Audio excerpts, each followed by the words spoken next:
Hi everyone, and welcome back to another Working Out Game video. Today's video is dedicated to Hotaru Awakening and Phoebe Awakening. If it's your first time here, make sure to like, comment, subscribe, follow me on Twitch, follow me on Twitter. Once we hit 7,500 subs, we'll be doing a giveaway, as you already know. Now, Phoebe getting an Awakening is pretty interesting. Hotaru getting an Awakening, that's downright surprising, because honestly, I don't think anyone really uses her. I see Hersey a lot more than, Hotaru being thrown around, Saya, Kasume, Pan, and now Yume is also here, so she has a lot of competition. But anyways, let's go ahead and take a look at this. No real details on what their abilities are when they awakening.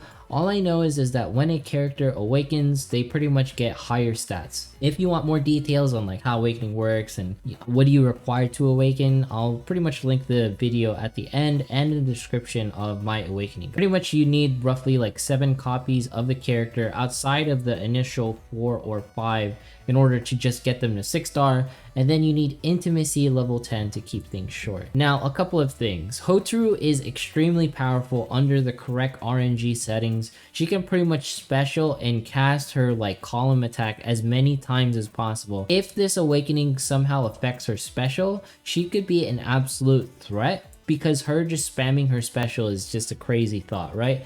Next thing is going to be Phoebe. Now the thing is with Phoebe is she has the potential to match up with Jemmy, and you already know how Jemmy is an absolute threat. She destroys everything in her path and nothing can stop her. So the fact that Phoebe can get something, equivalent to that, that is going to be amazing. But just note that Phoebe is going to be a technical light character, and light characters aren't known to hit super hard. They don't have very many attack gear, so on and so forth. But also Hotaru has to compete with Jemmy, a premier attack unit who's also revived. The thing is with Hotaru, she also doesn't go with Paladin Leader, and Paladin Leader is a technical whale leader because it improves overall cost and everything. But we'll see. And the reason why Hotaru doesn't really fit in most teams is because she's 10 cost. Obviously she works really well with Leader Killer, and she could potentially be one of the best Leader Killers in the entire game because she can just spam her column ability. But honestly, the only issue with her is she doesn't hit hard enough. But, we'll see how it goes for the most part. We'll see how it goes. Go over the things. We're going to do our pretty much raid times 10 for these pine cones. And as you guys already know, I believe the max amount of pine cones that you can get is 400. I'll leave links to a calculator for the New Year's event as far as pine cones and stuff goes. Credits goes out to the Reddit user who created it, so you are super amazing. Let's go ahead and go into the New Year exchange and go ahead and exchange all of these wonderful holiday gifties that we can get. And is today, yeah, today's the last day for the Knight's chest, so I'm gonna go ahead and buy it out because this is, definitely within my budget, 5,200. And then yeah, that's super cool. Hopefully once we get to Hero Chest 5 and then 6, 7, 8, 9, whatever, we have enough. But for the most part, I'm sweet chilling. I have no issues right now. And note the stuff at the bottom, I guess the sale runs out. It goes from 80% to 20%. So technically everything is always 20% off. So don't be like, oh my god, it's a 20% deal. Nah, that's normal. That's just a thing, right? That's just a thing. I already completed my dailies and everything, so that's super sweet. I think this is one of the easier events, and some people were saying in the comments that the winter event was much better. I'm gonna have to agree with folks because the winter event just felt more engaging. It felt like there was more value in it. It just was more enjoyable to do, right?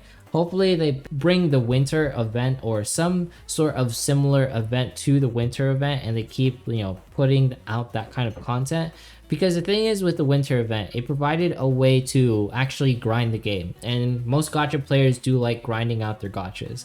And it's somewhat worrisome for some players when their main gacha cannot be grinded. And I completely understand that, because in the gacha scene, if you're not grinding your brains out, but it also is sort of automated, then there might be something wrong with the gacha. And that's why Illusion Connect has a weird taste for most people, because essentially some expect in the gacha scene you are going to be farming XYZ, but here you don't really have to farm anything outside of dust. You have access to everything, which most players aren't used to. Most of the heroes that are available are also really good.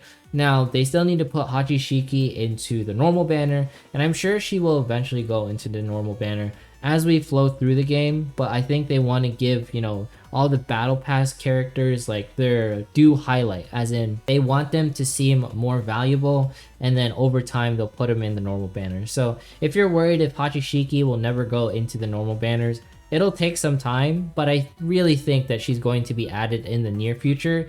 And as far as like battle pass characters goes, you can actually save fans. So for example, if you save the fans for Hachishiki, you save the fans for Yume, once they rotate back into like the fan summons, I'll show what the fan summons are, but pretty much you'll be pretty much good to go, right? Because what happens is you can actually summon them. So let's go ahead and showcase, you know, what we are talking about. So if you go into like the actual, where is it? Come on, the little lucky cat dude, and you go into like the shop, and then you go into the fans, you can actually save these fans for each and every single time this occurs. So let's say Hachishiki appears here, you can actually purchase her, right?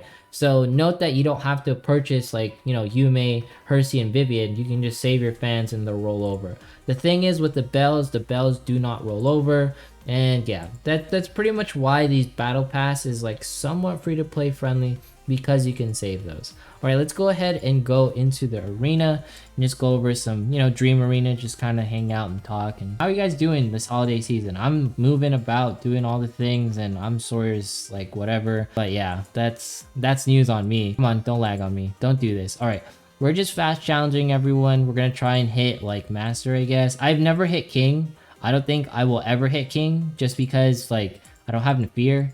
I feel like Nafir is probably the most, like, if you're trying to compete in high-end PvP, if you care about PvP, I feel like if you run like a healing team with Nafir or a paladin team with Nafir, I feel like you're going to be an absolute threat, because Nafir makes some teams quite possibly invincible because of her HP swap ability. And you know, the fact that, does that count as a heal? I don't have her. I need to summon for her, but I really want Anise in my bag, as in my roster.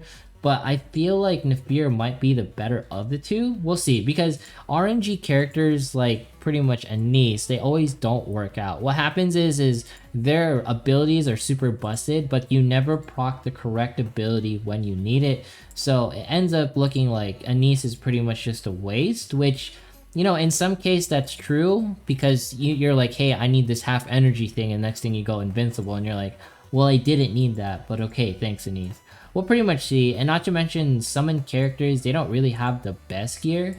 There is some summoning gear where it makes the summon have more attack. There is that available.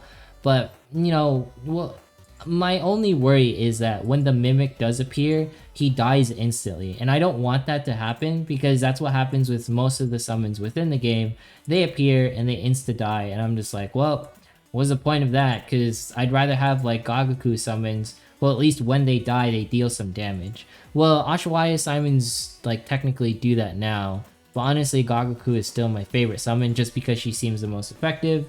Of course, there is Enforcers, but Enforcers are kind of weird, because if you summon one of them, all of them take damage, and it's like their big happy family.